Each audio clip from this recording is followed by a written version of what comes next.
21st Century Radio is sponsored by Hieronimus and Company. Now more of 21st Century Radio with your host, Dr. Bob Hieronimus. I am a human. Well, I am a child like her. And if you look into my eyes, deep down there's a light. I'm not a Christian. I'm not a Muslim. I'm not a Jew. It shouldn't matter to you. I'm not a capitalist.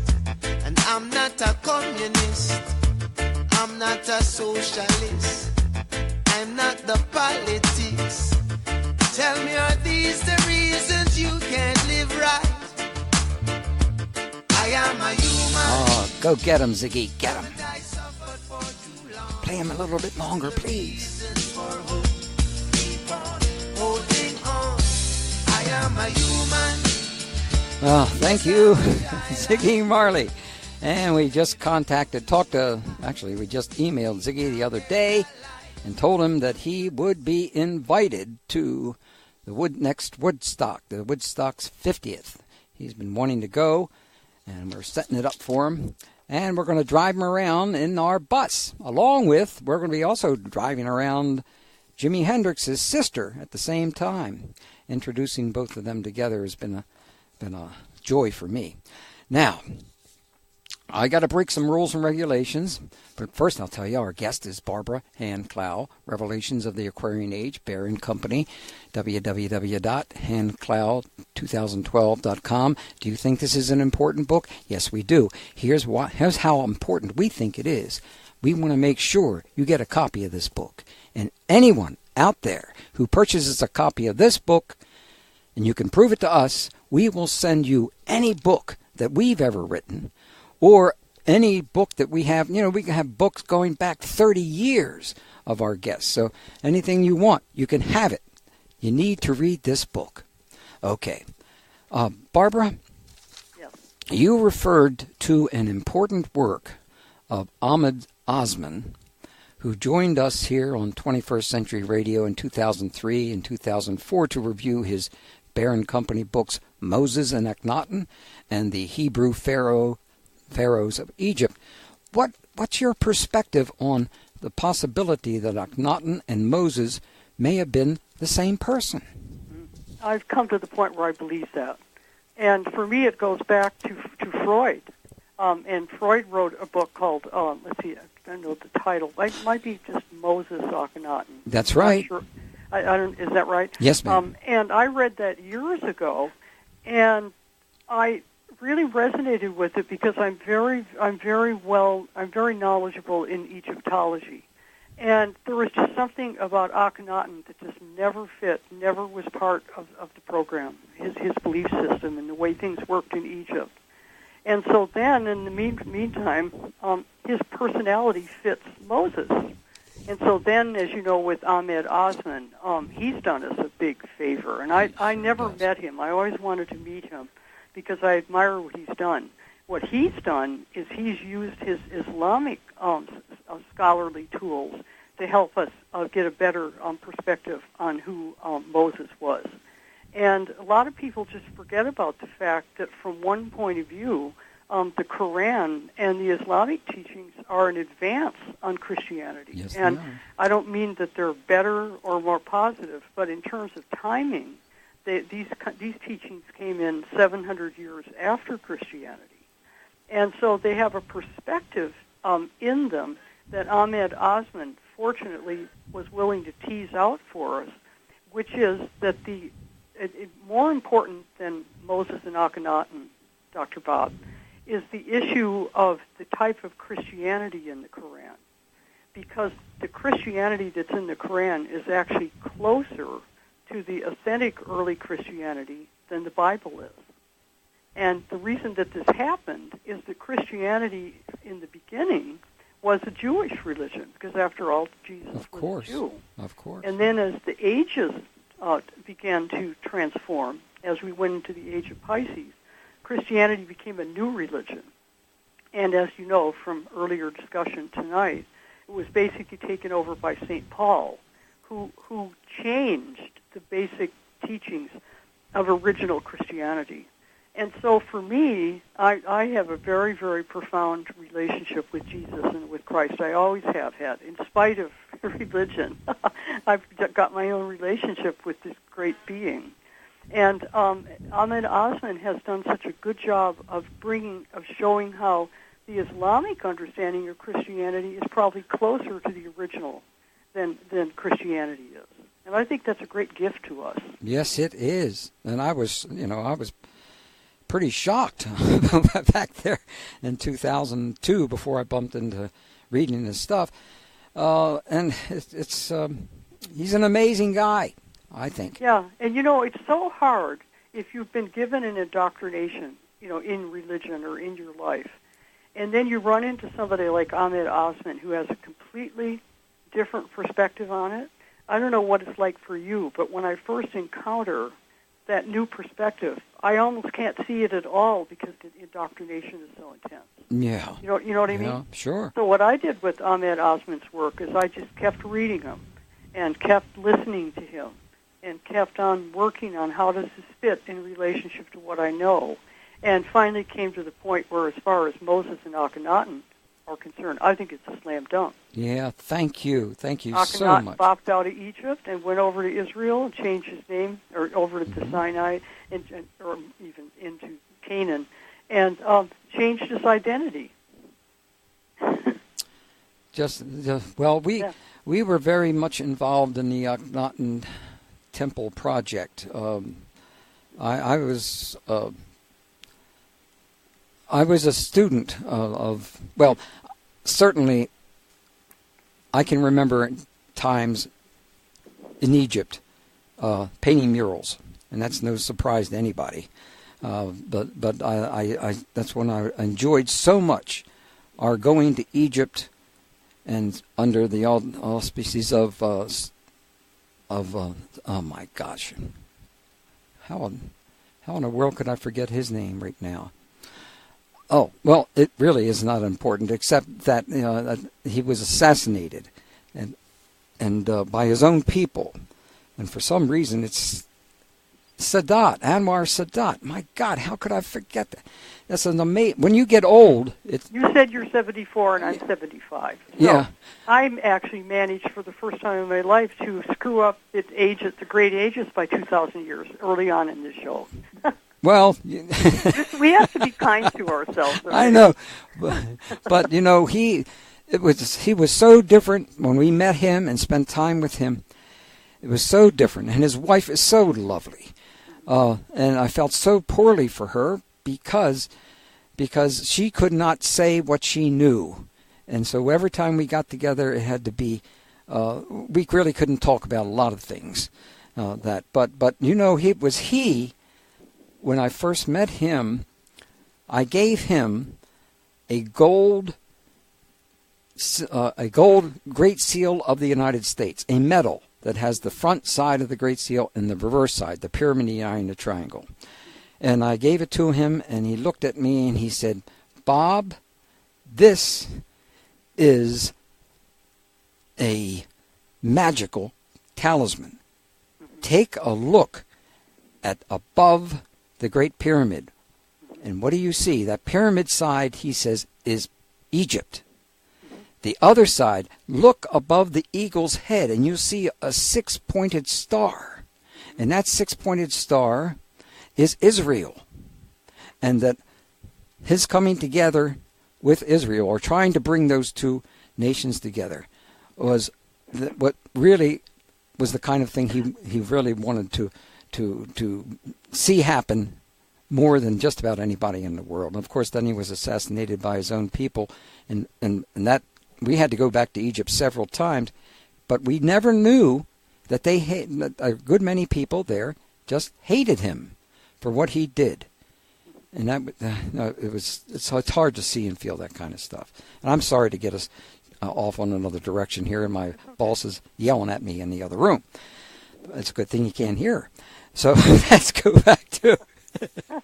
Now you got some other big names here. Lorenzo Giannini. Yeah, Lorenzo Giannini. Okay, a Roman Jungian analyst conducts really amazing past life sessions with his characters. Yeah. Why? He's the major character. Yeah. Yeah, he's a major character. So let me tell you an interesting story. When it came time to switch over to fiction, I sat in my writing room with a tablet and a pen, and I started tuning in. And what happens for me is the Pleiadians really do guide me. They've guided me my whole life. And so I put it out there that I wanted to write fiction, and how was I to begin? This is back in 2011.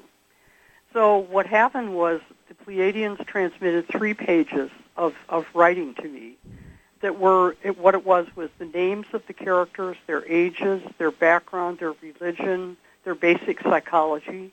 In other words, I ended up after a couple of hours with the list of the characters that are in Ruby Crystal and then Aquarian Age, and will be in the 3rd book also. And so the only character who wasn't on the list was Lorenzo Giannini.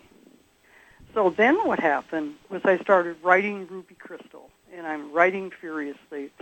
Each one of them is taking me about 2 years. So I'm writing away furiously and all this, and then I hit a block. I hit a complete wall because my character, Armando Pierleone, the painter, who's a really bad guy in the 1st book and is a seducer and all sorts of stuff, and he finally hit a wall, and I didn't know what to do anymore. I was just stuck with, well, where is this going to go? And then Lorenzo Giannini appeared in my writing room. And he literally appeared. And he wasn't physical the way you and I are, but you know how it is when a presence comes in, it's very palpable. You can really get in touch with his energy field. Mm-hmm. So then what happened was he said, well, Barbara, you didn't realize that Armando, now Armando's the bad guy, and he said, you didn't know that Armando has been in analysis with me for 10 years. Holy cow. And that's where he came from. Oh. Yeah, it was really amazing, and he has turned out to be just a fantastic character. Yes, he is. Yes, yeah, he and then is. in the 3rd book, he's like the kingpin, because as you can see, the other let's talk about the characters for a minute. There's a Jewish magus in this book, David Appel, who's like 65, 70 years old. Then Pietro Pierleone, the Italian guy in Tuscany, he's a real magical guy. 3rd book, one of the de Medici shows up. Alessandro de Medici shows up. So there's these really, really magical magus-type characters.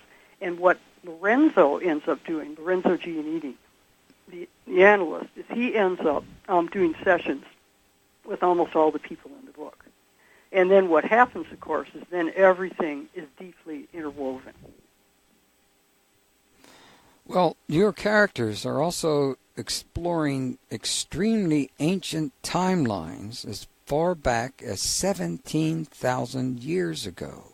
That's right. How did you get there? Well, there's another case of me working. Now, remember what I said to you is I said, in order to track this period of time, 2011 through 2020, I need to have a selection of detail that's going to carry the themes that I need to bring all the way through this period of time. And regarding the theme of 17,000 years ago, this is going into the work of Andrew Collins, one of my great friends, and the issue of the Cygnus mystery. Yes. Did you get into any of that? Oh, yes. He's coming on our show again. Andrew, and I'm doing this now in my own research. I'm also, right now, I'm back that far. Next year I'll be doing more work in Italy at that level. And so what's happening right now is sites are, as soon as Göbekli Tepe was discovered in 1995, that's the site in Turkey that's been carbon dated back to 9600 BC. So it's 11,000 years old. So as soon as Göbekli Tepe was carbon dated and discovered, at that point the whole timeline just went right back another 5,000 or 6,000 years. Oh. Because until then we were the oldest site that we knew about was Çatalhöyük in Turkey. Mm-hmm. And that one is about 6,000 to 7,000 BC, but we don't know too much about that site. With Göbekli Tepe, we have a lot of information about it. And so then there's the issue. Just think about this for a minute. What about those cataclysms? Well, see, what happened was almost everything got wiped 11 to 13,000 years ago. And so the difficult thing is to push through even before those cataclysms, which is what Andrew's been doing and is what I'm doing. Because in order to recover the pre-catastrophic mentality, the part of ourselves that wasn't devastated, we need to get in touch with the consciousness that far back. And one of the few researchers that we've had who's helped us with that at all is Sri Yukteswar, the Indian guy who worked with precession. Oh, really? In the yugas, the issue of the long Vedic cycles. And so we've had some researchers who have pushed back further, but that's mainly what I'm attempting to do. So in the third book, the timeline is going back, way, way back. Well, right now we got to go way back to our Wayback Machine. As a matter of fact, Rocky and Bullwinkle would be very proud at this moment. Have you ever listened to Rocky and Bullwinkle? Barbara? What? Have you ever listened to Rocky and Bullwinkle or watched them? No. No? Well, we're going to have to put you under arrest for that. But that's okay. All you have to do is bribe your way out of it. I'm busy, okay? All right. So time out here on the playing field with Barbara Hand Clow, Revelations of the Aquarian Age, Bear and Company, www.handclow2012.com.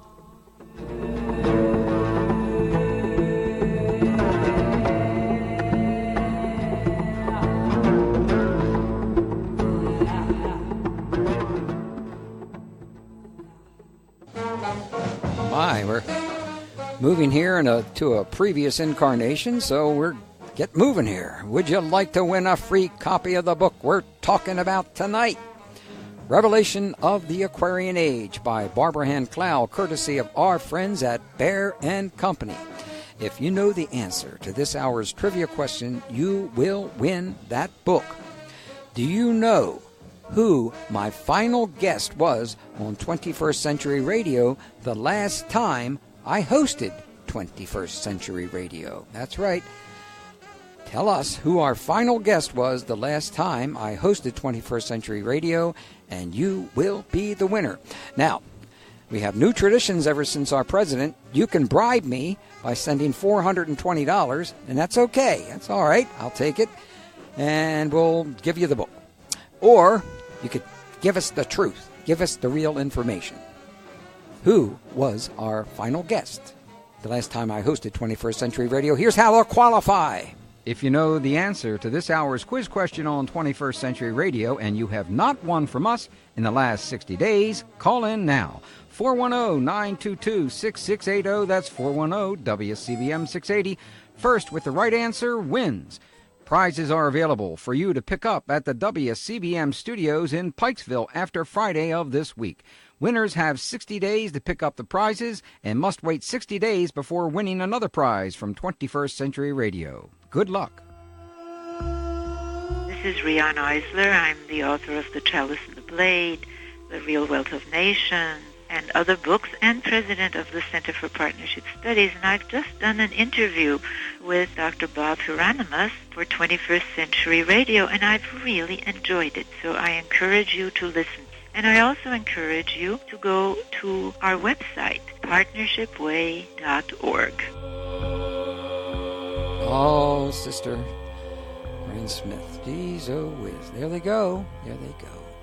Well, welcome back here to 21st Century Radio with our guest, Barbara Hand Clow, Revelations of the Aquarian Age, Bear and Company. Yes, as I said last segment, if you buy a copy of this book and you can prove it to us, then we will give you freely, and we'll mail it to you, any book that we've written, my wife and I, or any book that we have in our library that other authors have sent us.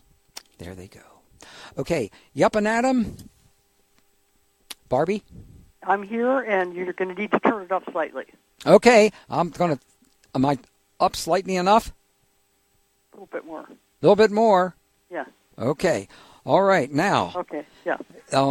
You don't talk too much about Atlantis, but you do make a very important point in which what was it really like in Atlantis Whereas today we are getting so many different stories about how many flying ships and everything else they had.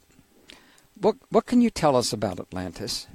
Well, I think the best source on Atlantis is definitely Plato's Timaeus, and I think anybody would agree with that in terms of the description, the location, etc. It's the earliest source, and I read a really wonderful book years ago called Plato Prehistorian by,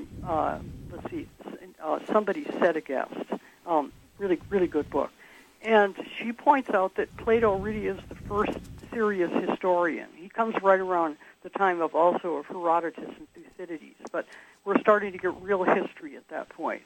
And the really funny thing about Plato's descriptions of Atlantis is he gives a really explicit description of a war between the Magdalenians and the Atlanteans, sometime back around 8 or 9, 10,000 BC, something like that, in that range. And he really describes the Magdalenian people, and you can tell that these people are pretty typical, Neolithic, early, fairly simple people, even though they also obviously had a mastery of energy technology. We certainly can see that they understood anti-gravity devices and could lift stones and stuff like that. There's no explanation, period, for how they built some of the things they built unless they understood how to work with energy and how to work with gravity. And so the descriptions that are in Plato, there's nothing there about crystal temples and technological devices and blowing up Atlantis with nuclear or whatever. All of that's just fantasy. And people who do that, they're projecting the current concern about technology into the past. And they buy into the idea that Atlantis destroyed itself and that we might destroy ourselves in the current moment. You see what I mean? But in fact, there's no, if we really look at what was going on in the planet, the Atlanteans probably were not particularly technological. Well, I think that's very important because I think some people are going off the map on this, and that's okay. I mean, it's not hurting anyone really, but it's not accurate as far as I'm concerned. Now, I got to get to this point here. This is a story of European and American elites. Why explore their reality now? To explore European? Yes. Well, I am dealing with this issue from an Earth energy point of view. And did you ever interview Carl Kalaman, the Mayan calendar guy? No, I didn't. Have him on. Well, I wrote. Oh yeah, I'm sorry. My bosses tell me yes, we did. I'm sorry. Yeah. So I wrote a book about Carl's work called the Mayan Code, and Carl came up with a whole analysis of one of the calendars, which is on a stele at Koba. And that particular stele, which is a standing carved stone, that particular stele goes back 16.4 billion years, right back to the Big Bang. Yeah. And so I have a great deal of respect for Kalaman's research. He's a Swedish biologist. And one of the things that's in his books that intrigues me is the issue of a midline going across our planet. That basically it comes into Africa, basically where Gabon is located. Then it goes through Tunisia and up through Italy and up through Germany and up through Scandinavia. And that midline is 12 degrees east longitude. For instance, Rome is located right close to 12 degrees east longitude. Mm-hmm. And so Kalaman really believes that the struggle between east and west actually occurs in relationship to this midline, and that this midline has a tremendous influence on us psychologically in terms of power complexes on this planet. So therefore, that's where the Vatican located itself. And so one of the things I'm doing in this trilogy is I'm exploring that midline, and boy, is it a gold mine. What I'm looking into right now for the third book is the issue of Cyclopean walls being located on this midline. And Cyclopean walls are the kind of walls that you see in Peru, those kind of walls are at the Osirian in Egypt or at the Valley Temple in front of the Great Pyramid. Mm-hmm. And I think that the Cyclopean, that means large stone, but I think that the Cyclopean remains that we have on this planet are the key to the pre-catastrophe period. In other words, that now we're going back 13,000, 14,000 years, 17,000 years. And so what I'm finding in Italy, when I can get over there, is, all those Tuscan hill towns? Yeah. Those wonderful little towns that are, first of all, were Etruscan before they were Roman and all of that. Well, at the bottom of some of these hill towns are the original Cyclopean walls. Oh. And then the later stages are constructed on top of the Cyclopean walls. So right now I'm in the middle of a project trying to find as many of those as I can.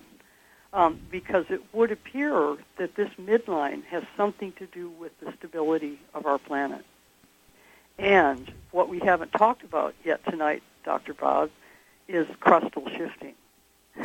I think we better talk. We haven't done pole flip and crustal shifting. I think we better do it this minute. Right. No, I really do, because what we got. What I'm trying to say is I think this midline has something to do with the stability of the crust of the planet. And because there's such an issue right now of a potential pole shift or a potential crustal shift, which a lot of your listeners are going to be very familiar with, I'm trying to find out as much as I can, about how that structure works. Mm-hmm. Well, so that's why the book is located in Italy, in Tuscany, and in Rome.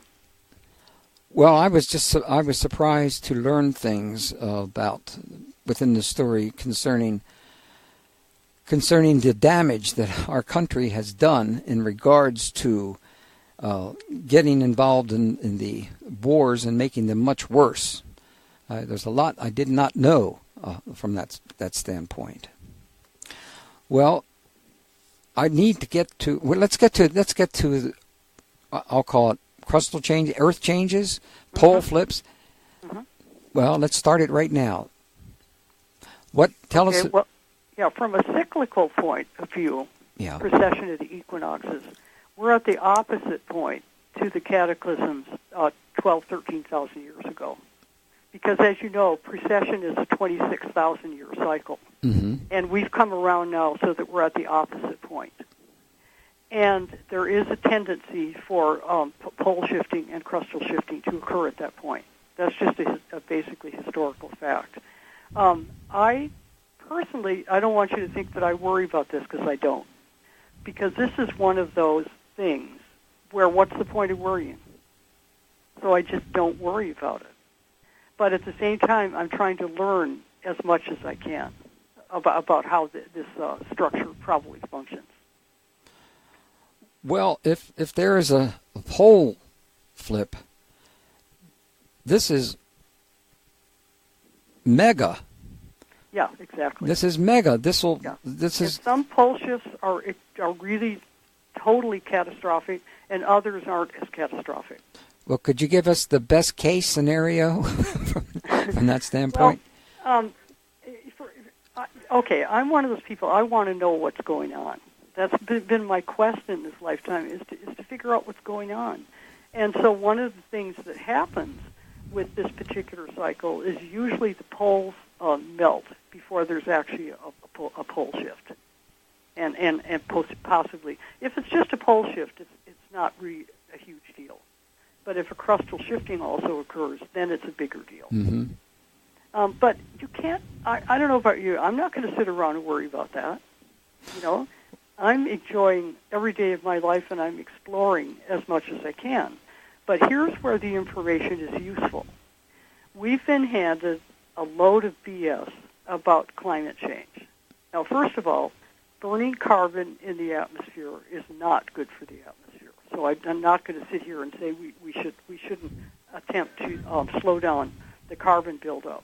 But what's lurking behind this is there is a cycle operating here, and the global elite knows all about it. And I feel like I ought to have that information too. And so if they're not going to give it to the public, then I'm going to search it out myself, which is what a lot of the researchers are doing.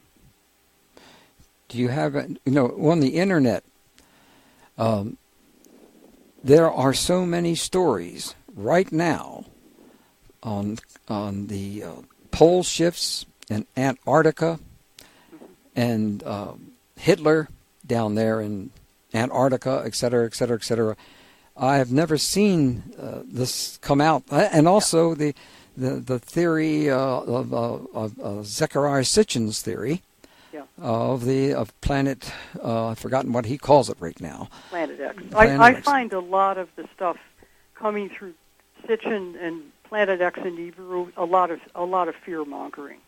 Well, I pretty much stay away from that, and I'm trying to understand the weather, the pole. You know, I'm doing this pretty much from a scientific point of view. Like, I want to know what's going on, and if they're finding something in Antarctica, I think we ought to have that information. Well, sure. So that's where I'm coming from, and I don't sit around and worry about it because I really, first of all, I've had so many lifetimes on this planet. You know, I've traced my own past lives, and so we go up into another dimension, and then we come back again. It's like it's no big deal to me. Yeah, that's on. Yes. But I know for a lot of people, it really sets up a lot of fear. But I think being lied to by the government, and for example, okay, everybody had to replace their light bulbs because of climate change, right? Right. And what was the point of that? We know what the point of that was. It was so the light fixture manufacturers could make a whole lot of money, right? Well, they sure did. Yeah. And so this is the reason I want to know what's going on. I don't want to be a fool, you know. Mm-hmm. And everything is set up as a lie and to make us into fools. And see, that's part of where Trump's appeal comes from. For example. For now. Because Trump is refusing to go along with some of this stuff. Well, on the front page, they're saying basically forget about science and forget about a lot of other things. Yeah. And right now, we can't forget about our break. Yeah. That's most important right now. Time out once again, friend. This may be our last time out. Is that correct, boss? Yes, it is. My boss says so. We're talking with Barbara Hand Clow, Revelations of the Aquarian Age, Bear and Company, handclow2012.com.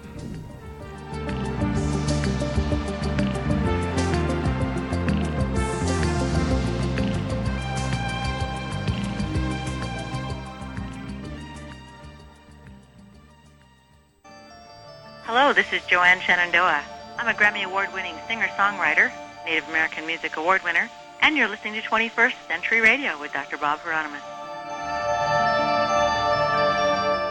Hello, Joanne. Sister Joanne and her husband. I'm trying to remember his name. It's kind of tough when you get old, friends, names. However, I do remember this. Our guest tonight is Barbara Hand Clow, Revelations of the Aquarian Age, Bear and Company, www.handclow2012.com. No, 2012.com. Almost got that wrong. Jeez, oh whiz. All right, are you sitting up straight, Barbara? Yes. Good going. You're not chewing gum, though, aren't you? Yeah. You are? What'd you say? I'm playing around here. I said, and you're not chewing gum, though, right? You know how... No, I'm not. What I'm doing is I'm taking the phone away from our ear while you're playing your your various ads and stuff. Yeah.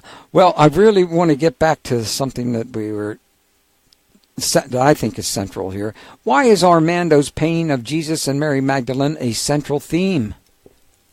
Okay. It's a central theme. I think I already explained this, but I'll go ahead and do it again. What's happening is Armando is transforming his consciousness from being kind of a low-level dog into a really fine man, and he marries. And right at the beginning of Aquarian Age, we have the wedding with all of the characters showing up so we can be introduced to them. And then what happens is Armando is a very, very famous and serious Italian painter who loves to paint visions of heaven, hell, and purgatory and all that kind of really Renaissance-type painting. And then what happens for him is all of that goes away for him, and then this vision of Jesus and Mary Magdalene comes through. And so what I'm doing in the novel is I'm showing how his relationship with his wife and his marriage takes him to the kind of level that I think we were meant to be given by Jesus as a teacher. Because Jesus' love of his wife is a fundamental part of his life on the planet. And fortunately, we've had Dan Brown come along. We've had what is it called? Holy Blood, Holy Grail. Fortunately, we're living at a time when there's a breakthrough happening regarding the real truth about Jesus. Now, because the reason they made him into a celibate is so they could set up the whole hierarchy with the bishops and the priests and the pope, the celibate hierarchy. And then the celibate hierarchy, of course, has resulted in tremendous levels of abuse of children in the Catholic Church, which is the theme. That's the basic theme of Ruby Crystal. Well, and the way she is looking at him and the way he's looking at her is the experience of the oneness. Yeah. And that's what I was really trying to push into understanding as to why others would be unhappy about that, because it seems to me that exploring Jesus and Mary Magdalene as great lovers is an important thing to do in regards to the teachings of true Christianity. Yeah. And it's really key. Yeah. And sexuality is such a fundamental part of our lives that the Catholic Church has created a really aberrant organization ultimately because of the manipulation of those levels of people's lives.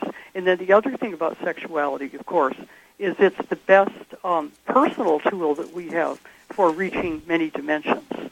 Indeed, it is. One of the reasons that religions try to repress people's sexuality is because people can find the divine in their lives by means of sexual expression. Yes. And the churches want you to go sit in the church. Mm-hmm. Well, they've not been too greatly successful in years to come. But then there is one, this is a question that may be taken out of order, but is important to me. The bee is a symbol of Artemis, the great goddess. Yeah. Why does that matter?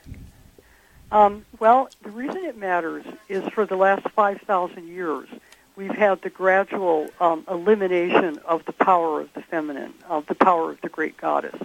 And the problem with that is that the great goddess is actually nature. The great goddess is actually the expression of the planet through fertility and through creation. And so we've had 5,000 years basically of patriarchal history, history. Mm-hmm. And what's happening now as we go into the age of Aquarius is that the power of the feminine is rising. And I know that that's happening, Dr. Bob, because I'm a mother and I had 4 children. And I basically raised my 4 children, even though I have a wonderful husband, and we've been married 45 years. You didn't hold your infants when you were a man, and you didn't, take care of your little children. And now the younger generation, my children, and probably your children, things have changed so profoundly. To see men caring for their infants and caring for their small children is one of the biggest anthropological changes that I've seen, certainly in this lifetime, and I think for hundreds of years. There's a profound shift going on. Oh, it sure is, and that's how it happens. In other words, that's how change happens. Mm-hmm. One of the reasons I needed to switch to fiction is I needed to show those changes happening with people in their everyday reality. I really needed to do that. Well, because I've had a really rich experience in this lifetime with my marriage and my family. And at this point at age 75, I've got a lot of wisdom. And you certainly do. I mean, I give that back, Yes, indeed. Yeah. My wife is going through a similar situation. She's written so many technical books dealing with the Kabbalah and other aspects of it. And now she wants to write fiction, and she wants to write about animals. Well, we're sending you a copy of her latest book on white animals and that kind of thing. But right now, that's the kind of writing that she wants to do is not factual, but fiction. And I find it interesting that we're talking about that again right now, because it seems to be, I would have loved to have gone into fiction, right? But I'm not a good writer. Well, also, it's really hard to see. I made it with hard work as a nonfiction writer, but boy, it's hard to make it in fiction. And the reason it's hard is because the whole market is manipulated by New York agents and New York publishers. Oh, how could you? Very hard to break through. How could you possibly say something like that? Oh, it's true. First of all, I know it is. I was a publisher for 20 years. Okay? That's right. That's right. At Barron Company. Yeah. And Barron Company had 5 books which should have been on the New York Times bestseller list in terms of their sales. Mm-hmm. Never. Not once. The whole market is manipulated. And as a matter of fact, I'm sorry. What were you saying? Pardon? Well, I thought you were going to say about more how. Well, then what they've done also is they degraded fiction. Like, let me ask you a question about reading my book. Were you taken in by the characters, and were you a part of experiencing this book? Yes, indeed. Because these are great characters. Yes, they are, and you don't get great characters through the basic crappy fiction that's on the shelves. Well, that's why I should have read the book 1. Well, you will. Well, I know, but I should have, yeah. and because that would have introduced me to that feeling, and that was the. Well, what you should do, probably a paperback edition is going to come out pretty soon. They published it in hardcover, and that was not a good idea. That's not my vibe. Like Aquarian Age, as you know, is paperback. So they're going to re-release it in paperback, and it also had a fair number of errors because it was my first attempt, where Aquarian Age is beautifully written. So maybe if you wait, you might want to wait a little bit, possibly. Well, yeah, I've got. You may want to read it too. If you really love the characters and can stand a few typos, I'd read it because it's really heartfelt. The first book is very heartfelt. Well, I'm certainly going to have to look into that, but before I do that, I must read the Lost Gospel. I've only gotten to the first 35 pages, and I just can't get. Did you read the whole thing?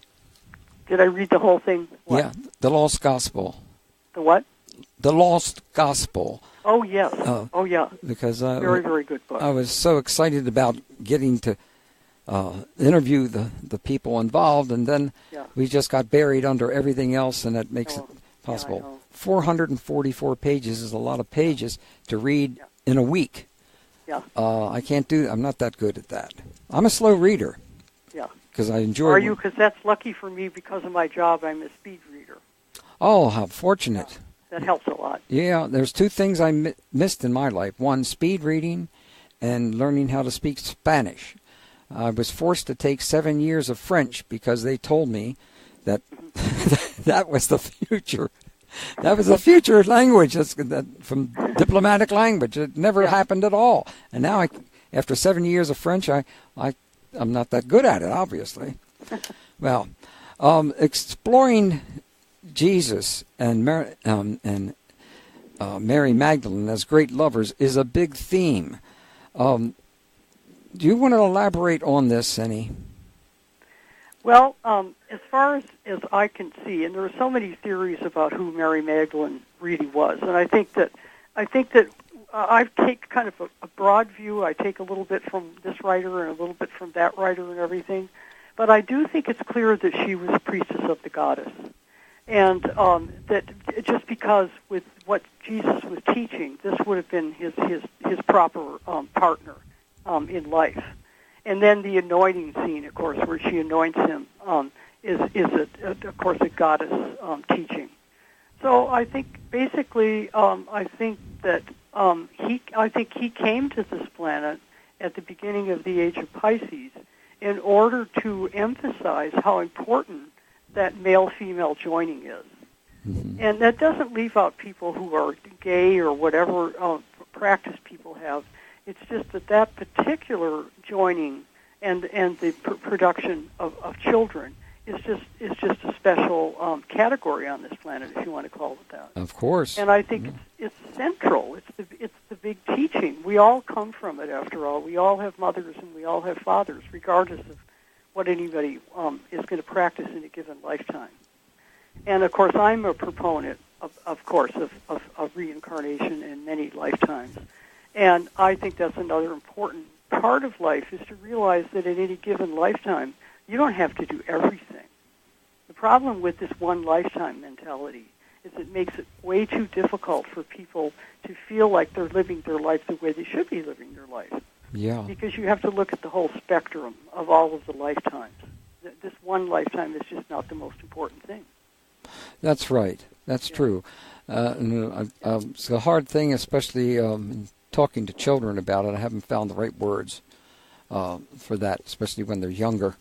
That you can't do everything you want to do in this particular lifetime, and it wasn't necessarily supposed to be that way.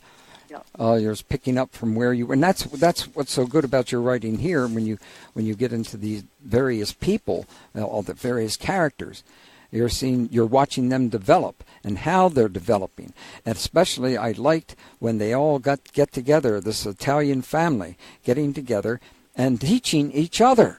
Yeah. But each one of them specializes in a certain knowledge or information.